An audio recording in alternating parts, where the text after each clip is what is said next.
prophète Idriss alayhi salam. Il y a bien longtemps vivait un roi très cruel qui habitait dans un grand palais avec la reine. Il régnait sur un grand royaume. Un jour, tôt le matin, le roi décida d'aller à la chasse à la campagne avec quelques-uns de ses gardes. Sur leur chemin, ils virent un très beau jardin avec une rivière d'eau fraîche et toutes sortes de fruitiers. Le roi commença à admirer ce jardin et décida de l'acheter. Il envoya son ministre pour demander au propriétaire si le roi pouvait acheter son jardin, mais celui-ci refusa de le vendre.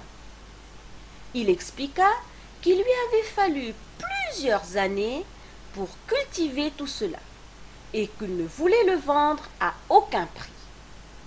Le roi, en apprenant cela, au lieu de continuer son chemin, retourna au palais très déçu. Quand la reine apprit ce qui s'était passé, elle était furieuse et dit au roi: « Comment quelqu'un peut te refuser quelque chose? Tu dois pouvoir acquérir tout ce que tu désires. » Le roi, convaincu par les paroles de sa femme, ordonna à ses gardes de confisquer le jardin et d'exécuter le fermier. Les gardes expulsèrent donc toute la famille du fermier. Puis, ils emmenèrent le vieux fermier en ville et l'exécutèrent en face de tout le monde en criant: « Voici ce qui arrive quand on désobéit au roi. » À cette époque, Idriss alayhi salam était un prophète d'Allah subhanahu wa ta'ala dans cette ville.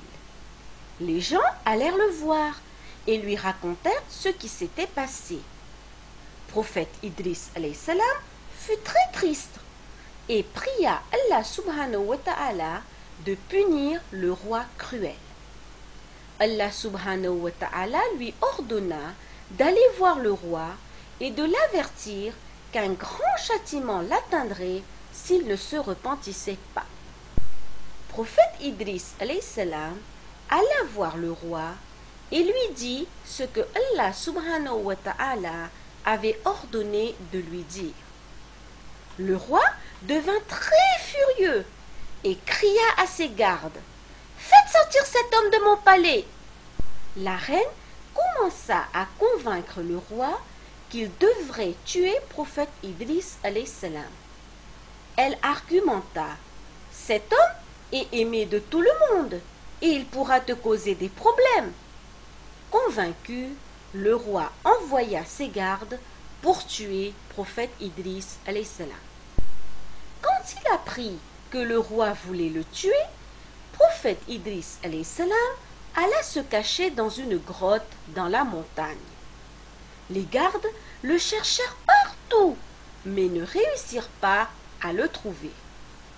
Après quelque temps, le roi soupçonna un de ses gardes et décida de le tuer. Mais lorsque celui-ci l'apprit, il tua le roi et la reine. Quand les gens apprirent ce qui était arrivé au méchant roi et à la reine, ils furent très contents et commencèrent à suivre les recommandations du prophète Idriss alayhi salam. Ce dernier vécut parmi eux pendant 350 ans et leur apprit beaucoup de choses utiles, notamment à lire et à écrire.